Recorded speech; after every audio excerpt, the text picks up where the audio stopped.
tufunye abawanguzi abawedde ddala namba 5 bwe kyatandika kuzannya akazannyo kano aka Gabula Ssekukkulu mu vibe, era nga tukyagenda mu maaso n'olwokutaano olujja. Buli lwakutaano tugenda kuba nga tulonda okutuusa ddala ku lwokutaano olw'19 tujja okubeera n'akalulu gaggadde nga tugenda okulondera abawanguzi abangi, ate nga 22 abantu baffe bonna n'abawangudde lwajja okujja wano bakwasa ebirabo byabwe bagende bafune Ssekukkulu gye batajja kwerabira. Abawanguzi bakalonda namba 5, mu abo mulimu abawangudde 2 ya Ssekukkulu, omuli nga likulemberwamu erikoke eddungi okuva mu Yuga Kiiki n'ebirala byonna byonna ebikola ekijjulo makeke.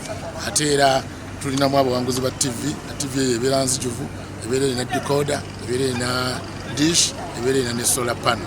Ate era tujja kufunayo omuwanguzi Namukisa agenda okwewangulira ekyapa ky'ettaka okuva mu Bikirala nga kirina amazzi, kirina n'amasannyalaze. Tubeebaza okuba nti mujjumbidde nnyo, era tusaba Mukama Katonda atusobozese mu kiseera tubeere nga tusobola okubeera n'engeri gye tuddizaamu abantu baffe nabo bafune ku ssanyu, bafune Ssekukkulu gye batajja kwerabira. Download the app on App Store or Google Play Store now.